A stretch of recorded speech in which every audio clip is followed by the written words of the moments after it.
Good afternoon, everyone. Thank you for joining in. We'll wait for 2 minutes before we start the webinar so that other participants can also join in. Good afternoon, everyone. On behalf of Kotak Investment Advisory, a warm welcome to everyone joining us today for episode 6 of Knowledge Nexus. As you may be aware, Knowledge Nexus is Kotak Investment Advisory's thought leadership program. Through Knowledge Nexus webinar series, we endeavor to bring you the best of global experts to share their insights across various domains. Today, we will cover the Indian consumption trends over the next few years. Consumption contributes to over 60% of India's GDP. It won't be an exaggeration to say that consumptions are the wheels on which India's economy runs. As per some estimates, India could become the world's third largest consumer market by 2026. Many factors may contribute to it, be it demographics, be it premiumization, or even urbanization, to name a few. However, how these factors may play out in the future is something we will aim to crystal gaze today. It's an absolute privilege to introduce you to Mr. Sanjeev Mehta. Sanjeev is a doyen and thought leader in the consumer space with over 4 decades of experience, a major part of which was with Unilever. He held executive chairman and CEO roles in various Unilever businesses across Asia, the Middle East, and Africa. In his last stint with them, he was the managing director and CEO of Hindustan Unilever Limited, or HUL as we all know. Today, in his role as a non-executive independent director, he guides managements of various companies like Danone, Air India, and Dr. Reddy's Laboratories. He is also currently the executive chairman of El Caterton India, an India-focused consumer-oriented private equity fund. Before we begin, there are 2 announcements that we would like to make. First, today's webinar is primarily a knowledge session and it should not be considered as investment advice.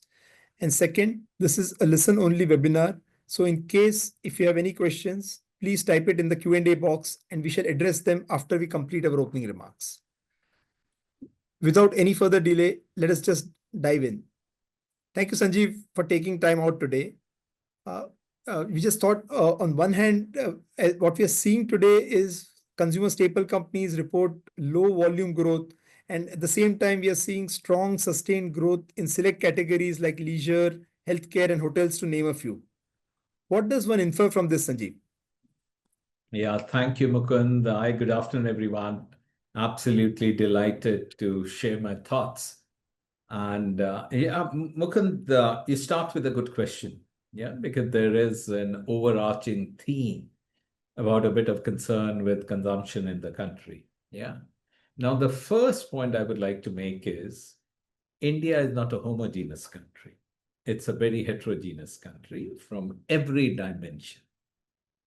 And, during my days in Unilever, when I'd come from North Africa, Middle East to India and South Asia, I used to tell my teams that there is more in common in the 20 countries of North Africa, Middle East than the 28 states of India.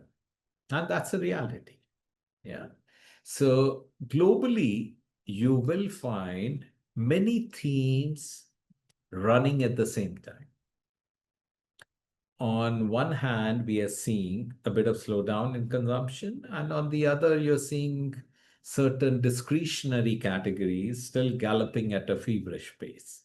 Now, let me just break it down to give an understanding. If we look at general consumption, say FMCG consumption, which you aim at consumers across the spectrum of the society, there have been a few factors which impacted it. The foremost amongst them was post-COVID. There was massive inflation, and the kind of inflation we had not seen for many years. And this happened, one was because of the global supply chain disruptions. The second was because of the war between Russia and Ukraine, and the oil prices went up significantly. And this had very clearly an impact across industries.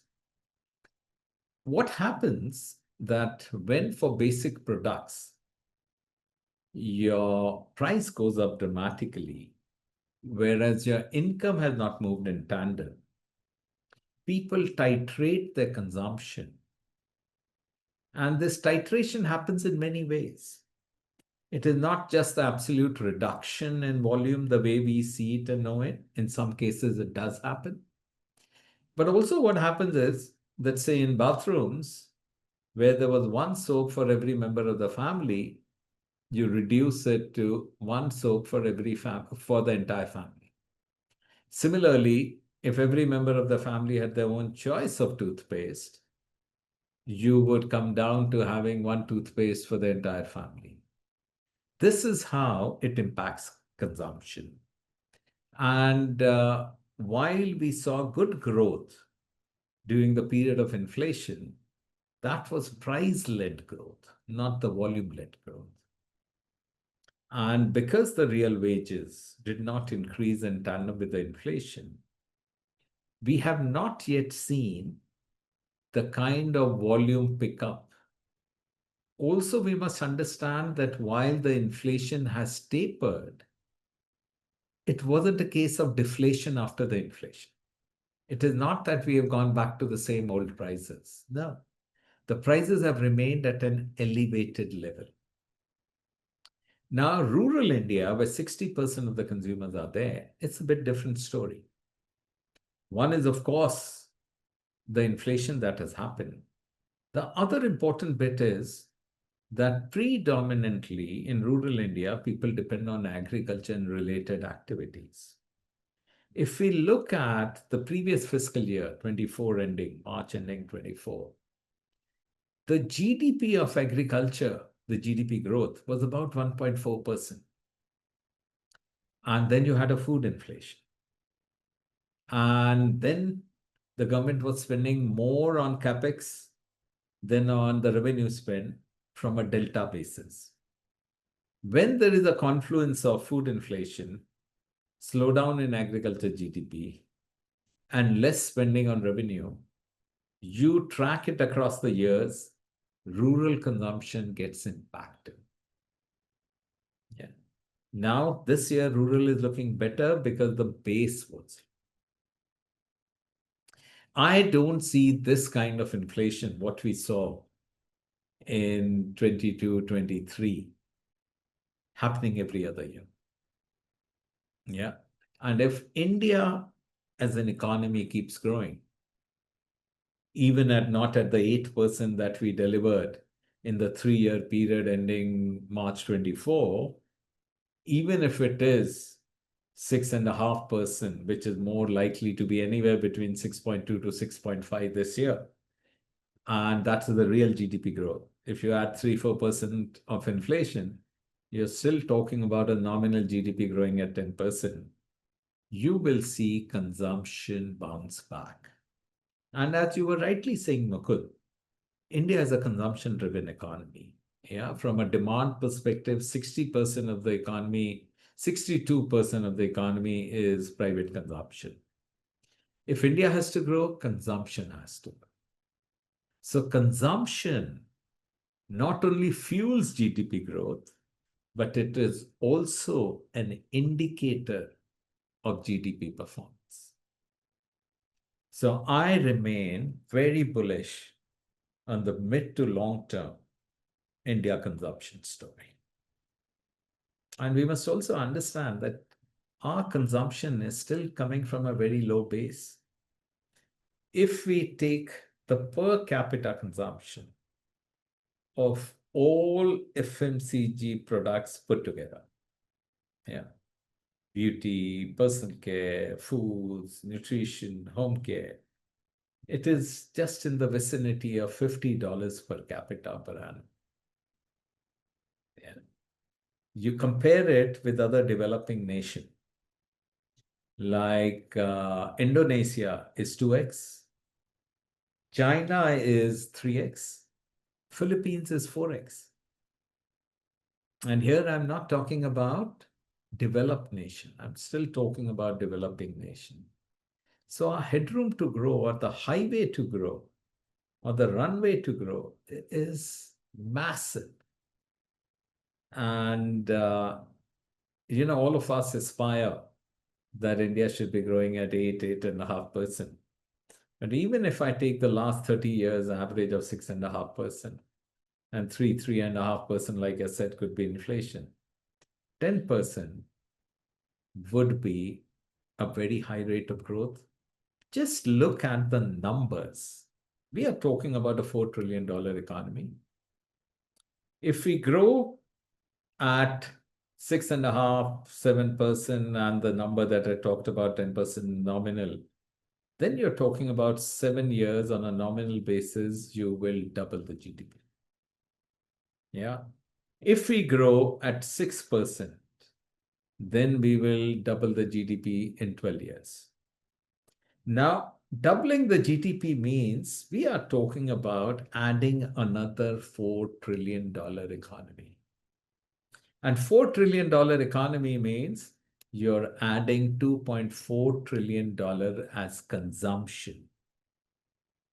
Now, $2.4 trillion could happen anywhere from 6 years to 12 years.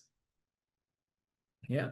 But 2.4 trillion will be one of the biggest delta consumption spend in the world. And that's the reason I'm saying that what China was to consumption in the previous 2 decades, India will be to consumption in the next 2 decades. That was pretty comforting because all we hear is slowdown in consumption, but hearing from you, that was more like music to ears. The next question, Sanjeev, to you is you've spent time in UAE, you spent time in Africa, you've seen consumption trends across these countries while you were with HUL. What stood out for you in each of these countries, and which of these trends you think them seeing coming into India? Yeah. During my days in Unilever, Mukund, and in some ways I'll also explain during my last 1 year with El Caterton, we used to map the growth of the category, linking it to the GDP per capita at different levels. And you would find a very similar trend. Yeah, today we are at 2,500. A $5,000 per capita GDP will be a big inflection point. Different categories, the S curve is different, but it plays out pretty consistently across the world. Yeah. Today, for instance, if you look at it, our beauty categories are very nascent. As people have more disposable income, they would spend more money on products like beauty. If you look at packaged goods, they constitute 10% of the total food consumption in the country. As more women start working, as you move to nuclear families, as the GDP per capita goes up, packaged food is bound to increase. So these are very similar trends which you see across the world. In El Caterton, which is incidentally the biggest investment vehicle focused on consumer space in the world, with $38 billion assets under management, the firm has developed a lot of expertise in many categories. Yeah. Now, and we see again a similar trend shaping up. Say, take pet food, for instance.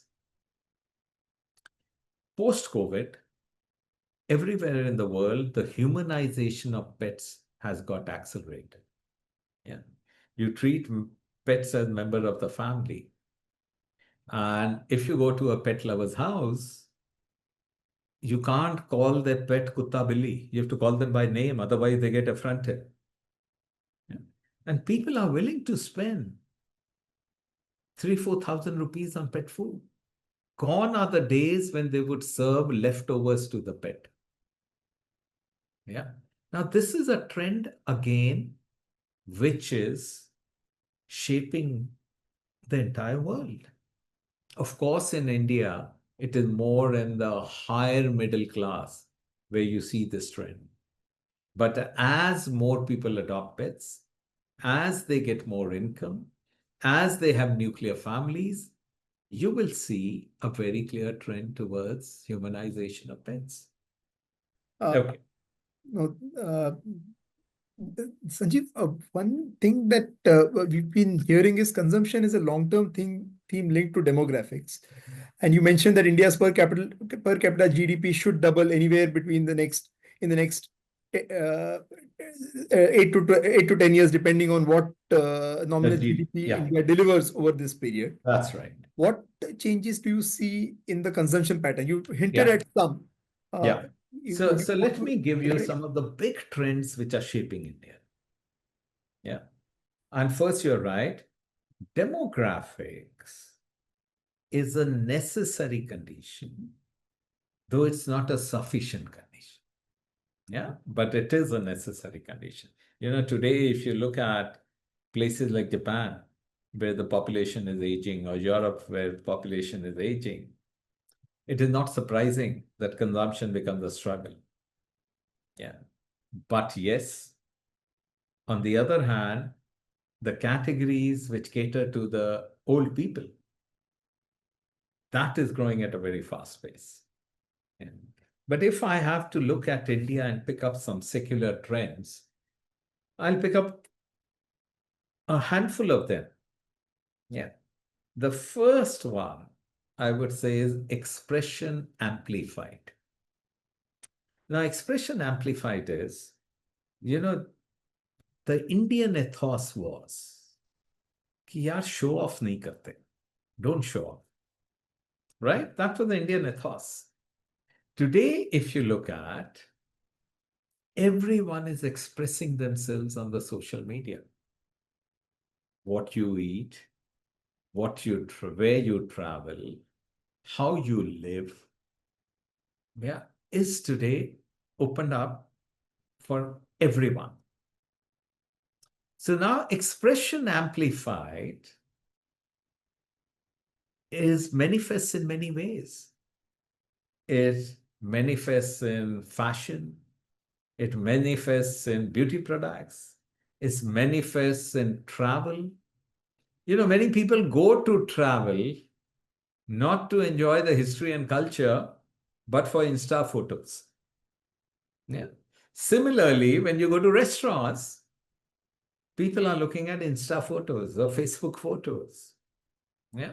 Now, expression amplified is, of course, more prevalent in the millennials and Gen Z.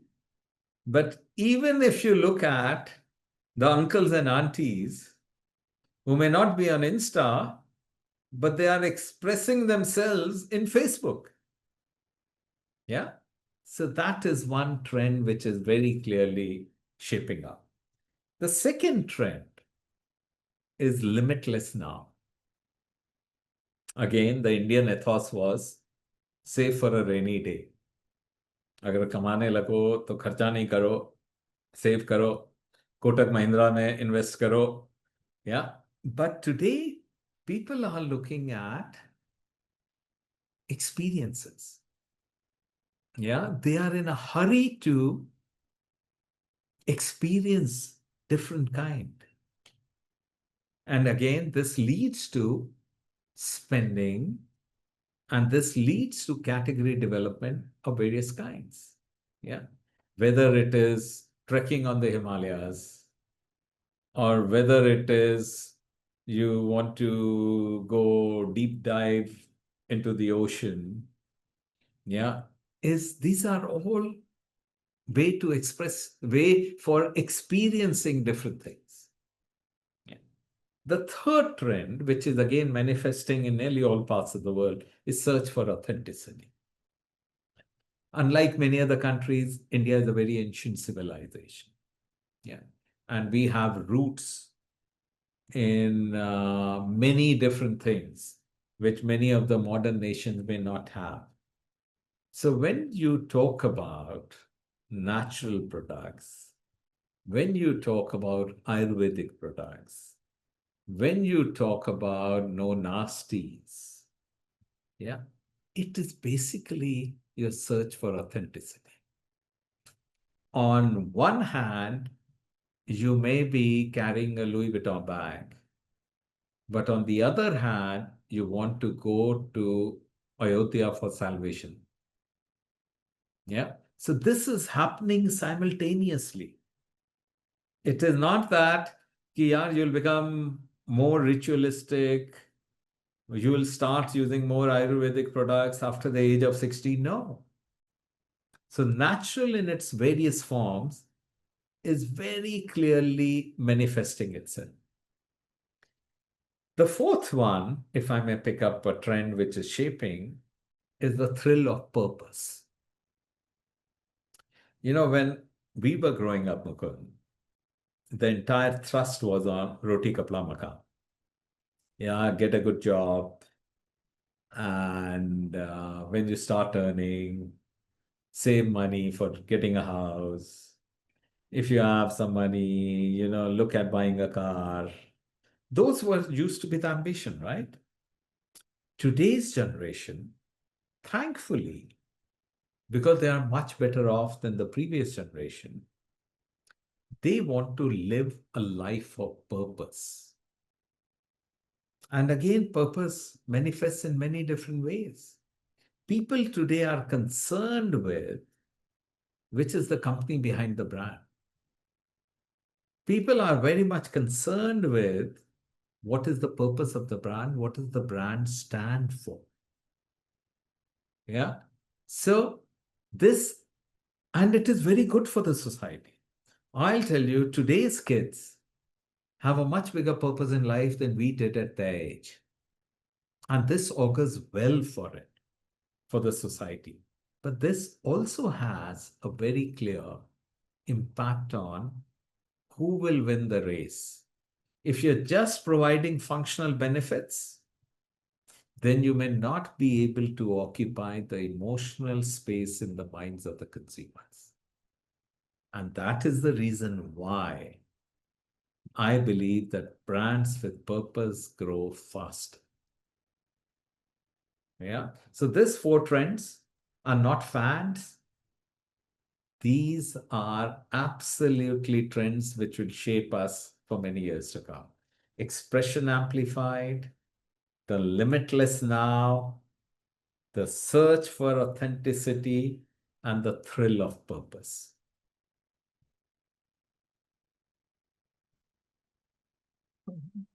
This was truly an eye opener for us because we could not associate the new trends and split it in as explicitly as you could do it right now. Thank you for Yeah, that. for instance, when we talk about the limitless now or experiencing everything, you know, you want to experience different kind of cuisines.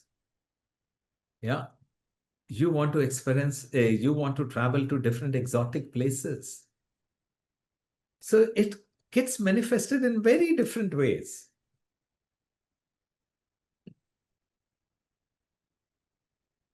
Yeah, and I can associate with that. So many of my friends I know who travel the same said, I mean, they'll spend on luxury, but when it was Mahakumbh, they flew down, took a 16-hour flight from the US and flew down here. Oh, yeah, absolutely. And I'll tell you how human behavior is. Many things happen at the same time. On one hand, you won't mind spending 10 lakhs on a Louis Vuitton bag. But at the same time, when you buy groceries, you would look at kahan badhiya deal ho rahi hai. This happens at the same time. It is not that you're at a different economic pyramid that you would be behaving differently. No. Human behavior is not very easy to decipher.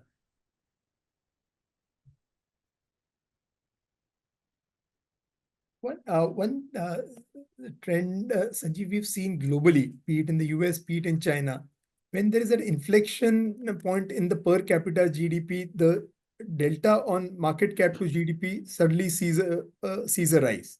Yeah. You see that playing out in India as well? Yeah.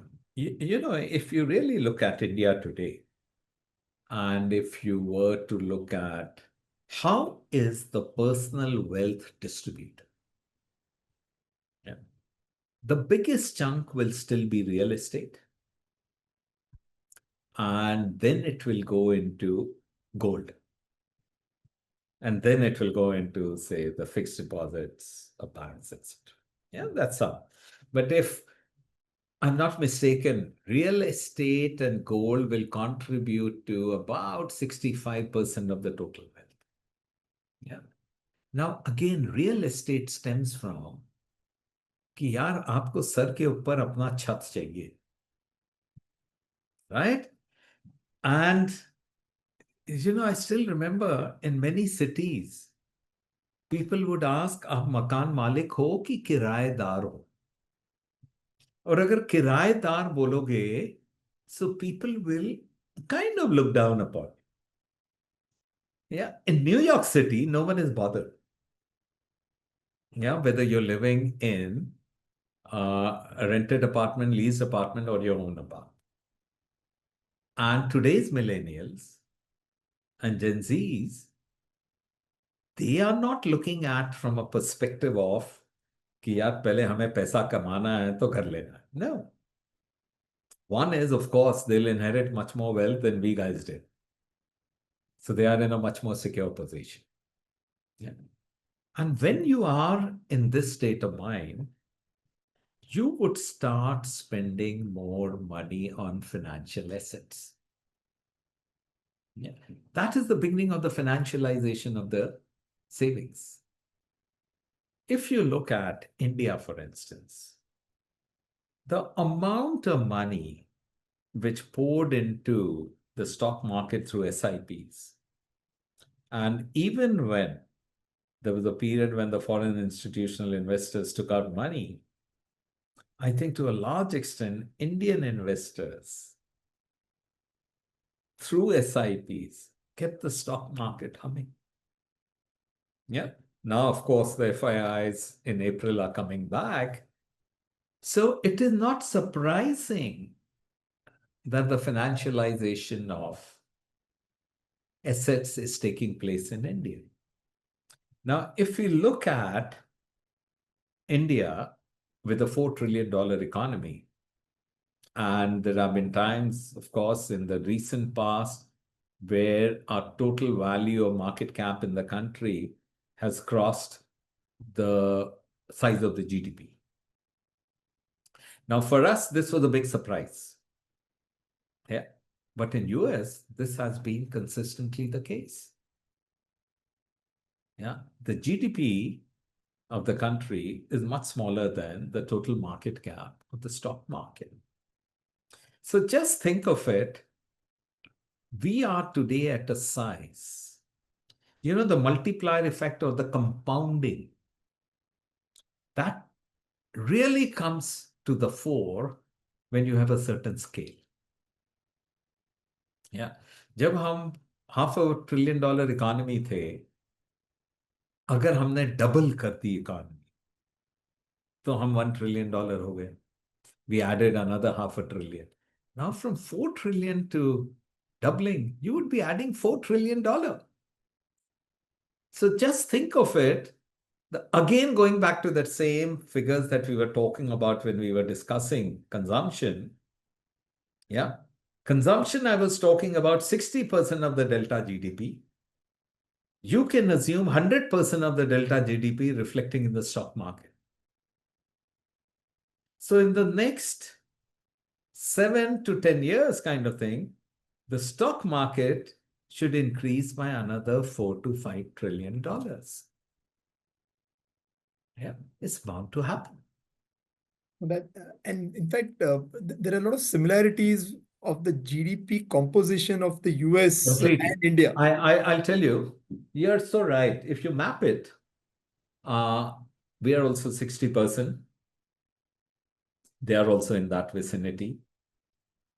Though the composition would be a bit different when you break it down. Headings are similar because agar services लो, या वहां पर healthcare, travel, these are big part of service. Insurance, these are big part of services.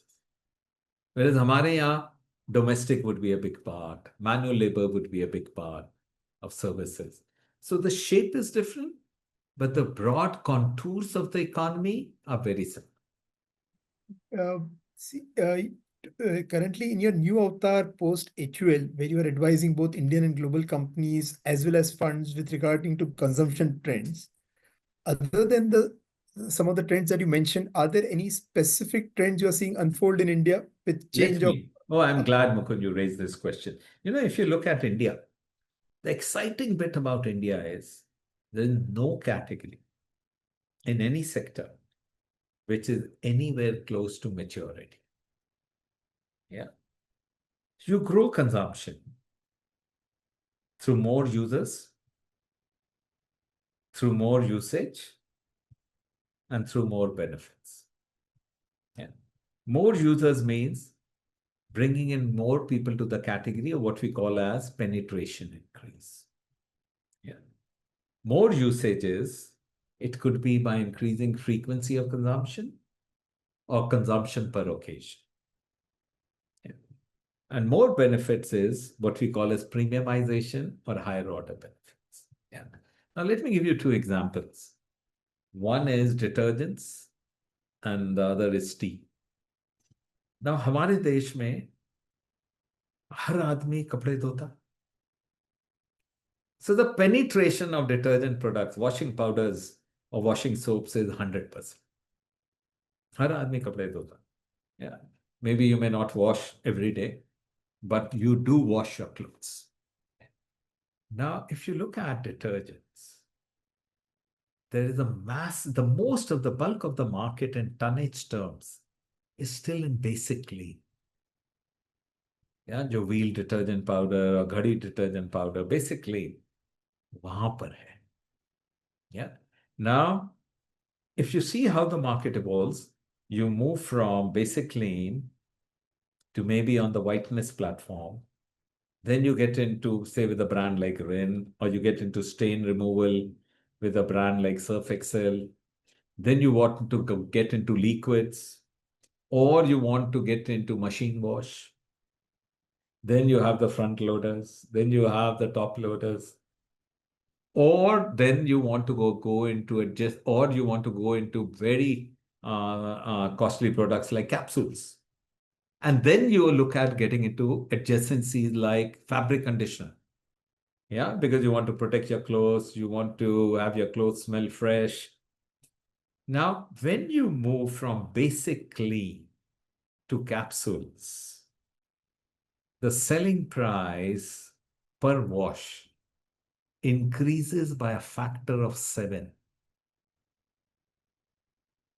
So can you just think of how much growth you can have just in detergents? Yeah. Now take tea, for instance. Everyone drinks tea in the country. Yeah. From a humble worker to Mukesh Bhai also would be drinking tea. Right? Now, if you look at tea bags constitute less than 10% of the total market. It is low single digit. So even if you look at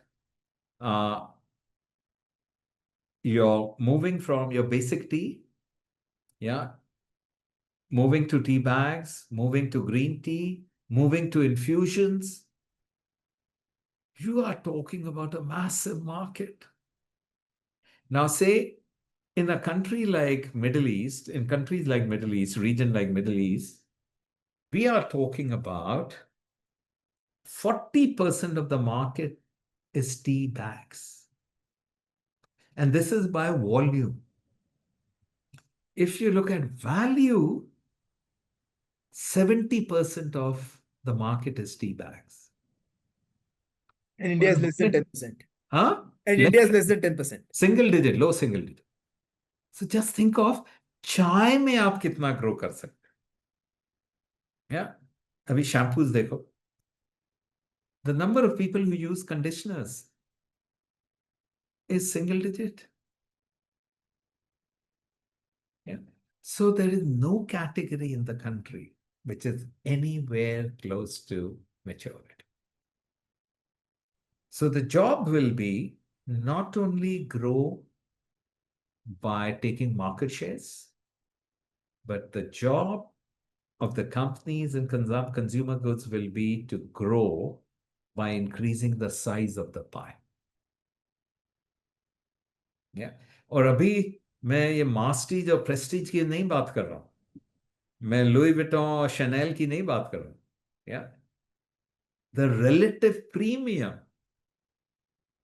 Say if you take a market and you take the average price, less than 80 to the average price is what you call as the mass products.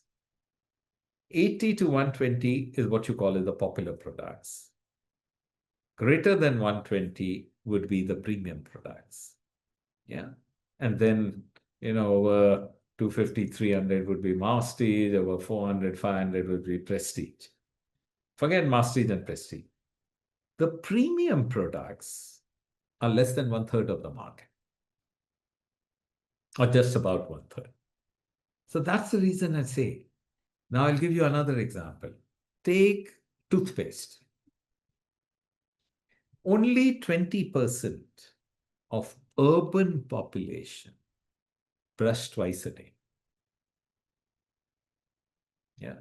And if you go to rural India, on an average, 1 in 2 Indians brush their teeth with toothpaste every day. So even a category like toothpaste, a category like conditioners, category like detergents, category like tea have got so much to grow.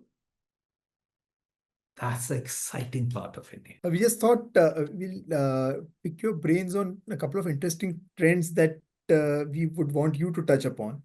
First is on how does increased female labor force participation affect consumption? Because Yeah. we keep reading that, and this is something which is very close to your heart. So I would yeah. take the next point later on. Yeah. We used to monitor joint family versus, say, nuclear households. Yeah. And whenever a family moves to nuclear households, your consumption per capita goes up by 30-40%. अभी घर में सास नहीं होती है, तो बहू can spend very easily. Yeah. Now, when both the man and the woman start working, then of course you would want a washing machine. Then you would want a detergent powder for washing machines. Yeah. Then you would want more of packaged food. So again, the consumption goes up significantly. So from a social perspective, empowering a woman is so important. Yeah, there has been a historical mistake that we did by keeping the women down. And slowly that is being corrected. Yeah.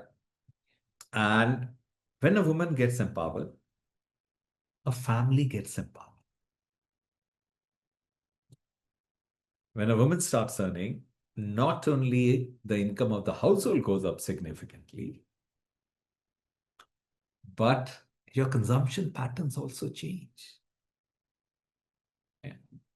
So women's participation in labor in India, surprisingly, it was very low. And if you remove women working in farmland, then it is still abysmally low. Increasing participation will be socially right, will lead to GDP growth, and will lead to consumption growth. Yeah. So I'm a big believer in women's empowerment. And you've seen companies move to directionally there where let me give you the statistics from the business I ran for 10 years, HUL. Yeah, 2013, we had 18% women in management across all levels. Yeah. 10 years later, when I left, it was 46% with a very clear pathway to gender balance. Yeah. And during this period, we created more market cap than any consumer goods company has ever done in India in a 10-year period. So there is irrefutable evidence that more women leads to more market cap.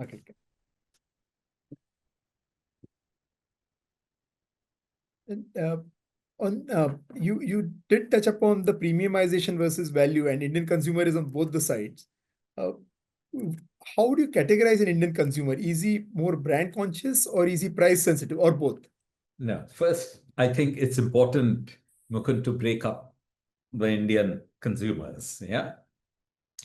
We used to have something in Unilever called living standard measure. And living standard measure goes beyond the socio-economic. Yeah, it looks at education, it looks at the gadgets in your house, it looks at women's participation in labor, different yardsticks, but it is a much better benchmark of consumption. So the LSM profiling happens from 0 at the base, and the highest level is 20. Yeah, people attending this call will all be in the vicinity of 12 plus, if not 15 plus. And if you profile India, 4% of the population or households, yeah, which will be in the vicinity of 12 million households or 60 million people. These are the people who have the purchasing power of the West. ये हर जगह travel करते रहते हैं, world में दुनिया देखी है. Then the next higher middle class would be about 11%. Yeah. These are the people who are making the premium trend happen consistently. And these are people where the consumption basket is a small portion of their total income. So even when the times are tough, they don't veer away from premium products. Yeah. So 11% of the population, you're talking about 33, 35 million households, you're talking about 180 million kind of people. Yeah. Acha paisa hai inka, good lifestyle. Then you have, say, in the vicinity of, I would say, about 29%, which would be the classical middle class. Yeah. And these are the aspirational people. मेहनत करनी है, life में उठना है, बड़ा बनना है, या ये लोग लोन लेते हैं and they spend on things.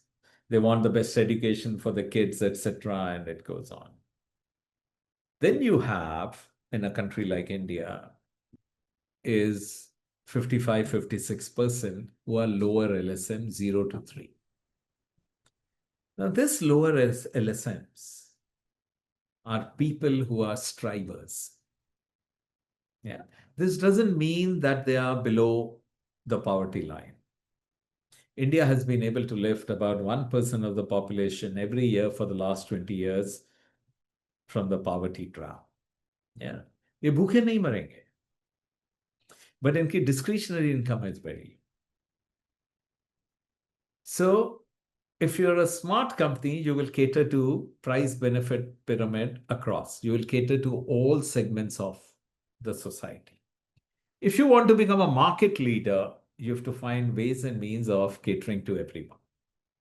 And remember something, even at the bottom of pyramid, value can be created. Yeah. Now, these are people who are very value conscious. And remember something, I'm using the word very carefully, not price, but value. Yeah. They may be willing to pay 1 rupee more, provided the benefits are significantly more than the product which is priced low. Yeah, but they are value conscious, certainly. And then you have the top 15% or the top 4%. These are insulated from the inflation or the economic noise happening around. Yeah. And then you have the classical middle class who would keep titrating, going up and down, depending on how their real income grows. So this is not one play. Like I was saying, many Indias, so different play happens at different time. Yeah. So even when I was running HUL, Mukund, during the days when we had the very high inflation, I was very clear we will not pull the plug from the price point packs. So 1 rupee sachet of shampoo, yeah, or 5 rupee product, or 10 rupee ka Surf Excel. We won't pull the plug on that because we wanted to cater to every Indian. So you would temporarily take a hit on the margins, you do a bit of iteration on volumes, but you can't reduce volume beyond a point where the efficacy gets impacted. Yeah. So you take a hit on margins, but you would still maintain that. But ideally, you need to have a product catering to different price points and different need states. So let me give you an example of the portfolio where, say, in hair care, Unilever has over 50% share of the market. And at the basic level, you have a Clinic Plus shampoo. And the 1 rupee sachet of Clinic Plus is one of the most distributed FMCG product in the country. Yeah. Then you have Sunsilk, which is mass beauty. Yeah. Then you have Clear, which is anti-dandruff shampoo. Then you have Dove, which is damage repair. Then on top of that, you have Tresemme, which is salon kind of hair. And on top of it, there is Indulekha, which is premium Ayurvedic product. So you cater to all segments. And because each of these brands has got different proposition and it has got different pack sizes, you cater to people with different income. We must remember that people who are in the lower LSM or bottom of pyramid, for them, it is not the price per ml which is important. It is the unit outlay. Yeah, that is important. So to play the game in India, you have to straddle the price benefit pyramid. And in India, different things will be played out simultaneously. Extremely insightful. That we can go on and on. I thought the audience will have a set of questions, so we can open the floor for the audience questions. In the meantime, there are a couple of questions which are there. Please. So if Sanjeev, you're fine, I can Yeah. start Yeah. off with that. The first question is on India's aspirational young population and the growing disposable income. Which categories and niche companies are you closely monitoring for strong alpha potential in the light of the current market dynamics? Like I said, no category is immune. No category is anywhere close to maturity. And you could play a game in a very different way. You have to first understand is what are the unmet needs of the consumers. The second you need to understand is where do they do the shopping? Yeah. And the third important bit is how do you reach the right communication message to them through what channel and at what time? They're very important considerations. Yeah. If you find a certain need of a young aspirational consumer, and if you come to know that they buy only online, they never go to a physical store, and the only thing which they watch consistently is Instagram, then you know what to do. Yeah.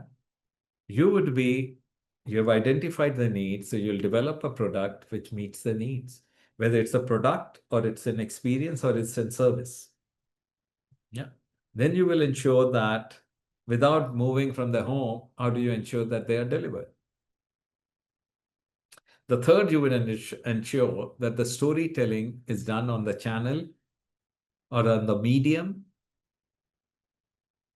where they are engaged with and in the manner in which it will resonate with them. Yeah. अगर you're catering to this segment of population और अगर आपने 30 second का television commercial run किया, then it will never reach them. Yeah. But again, we must understand India is different in India. Yeah. If you look at the channel construct, Mukund, still 70% of the entire market FMCG sales happens through grocery store. 15% happens through modern trade stores. 3-4 happens through institutions. And quick commerce and e-commerce constitute only 10% of the total market. Yeah. So if you want to become a market leader, you can't just say, I'll be on D2C and hope to become a market leader. It will never happen.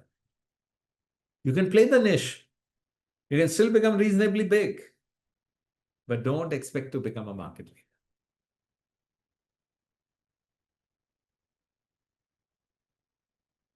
And see, MNCs in India have had a deep experience and knowledge build-up that has happened because they've been here for decades together. Do you see them continuing to rule in the new or dominate the new consumption trends, or there are enough Indian entrepreneurs who can? I will not separate between MNCs and non-MNCs. I will separate between who is fast and agile and who is slow and lethargic. Yeah. You may be a big company, but if you're slow and lethargic, you won't have a chance of winning. You may be small, but you may be fast and agile. You may still win. Yeah. So, when we talk about agility, there are 3 interrelated activities which make a company agile. First is the speed at which you identify an opportunity or a challenge. The second is the speed with which you decide to act on the opportunity or challenge. And the third is the speed at which you make happen the decision you have taken. Yeah. So you could be a big company and you could be slow, or you could be a big company and still be very agile. And if you're a big company and agile, you can still keep winning because you will have much deeper pockets than a small company, even if the small company is very agile. Yeah. You briefly spoke about the quick commerce space, and just a couple of years back, people said, where is the market for a 15-minute delivery? And you had one player who started the trend. As we speak, there will be half a dozen and growing number of players who want to address that market. So how do you see that space playing out? Because is it similar to what happened in the food delivery business when there were a dozen players and now we are left with a duopoly? Shikhar. Yeah. But what does e-commerce do to you? First is it gives you the convenience of a huge assortment. Yeah. The number of assortment or SKUs in a store will be limited by the physical space. Right. Yeah. But in e-commerce website, you can have many, and they can have a big dark warehouse where thousands of SKUs can be stored. So one is that. The second is that sitting at home, you can still do your purchase. Yeah. So very clearly, the benefit of range or assortment and the convenience of sitting at home and ordering, yeah, that plays to the benefit of e-commerce. No question about that. Quick commerce, when it came in, I will also be very honest, I thought this lends itself very well to categories like ice cream. यार आज देख रहे हो match, Vaibhav is inching towards the century. You want to eat a nice Magnum ice cream? जल्दी से order place करो, and before Vaibhav completes the century, you've got your Magnum. Yeah, so there is a double enjoyment. Yeah, बच्चे ने century मारी and you are enjoying your Magnum. And I thought, yeah, why would you want to place a detergent powder or a shampoo and want it for 15-20 minutes? Now, if you go back, now when we were young, our mothers used to make a pantry list. महीने में दाल, sabun, toothpaste, कितने चाहिए होते हैं? You make a list, then you go and give it to the grocer. The grocer will send it home, and that's how. Now, today's world, you have got to a scenario where you don't need to do any pantry planning, no inventory planning at home. Yeah, आप उठे हो, देखा है, अरे यार आज का साबुन खत्म है, while brushing your teeth. So while brushing your teeth, you place an order. Before you go and take a shower, आपका साबुन आ जाता है. So people's habits have changed. The behavior has changed. Yeah. And also we must understand that e-commerce lends itself very well when the product has a high value density. Yeah. Because that clearly is smaller in volume but large in value. It lends itself very well. And also we must understand that relatively in India, the wage rates are still very low. And that is the reason it has succeeded in India, the quick commerce, but not succeeded in many other parts of the world. Yeah. But the proof of the pudding is not the top line growth. Would you have a sustainable business model?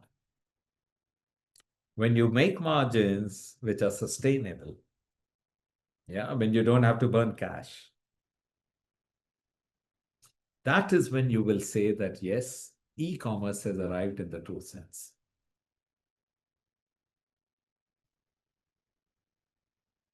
Because you cannot infinitely keep burning cash. It will never work. Sooner or later, investors will say, "Bhaiya, cash dikhao." And we are also now in 2 years back, we were in a 0% US dollar interest rate regime. We are now at 420 and rising. Of course, the cost of capital will keep going up.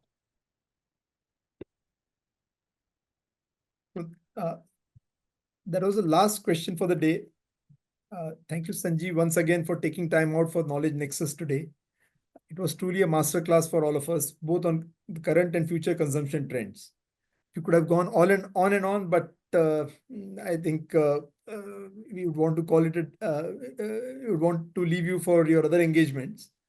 We would also like to thank all of you clients for joining us today. We look forward to having you in our next episode of Knowledge Nexus.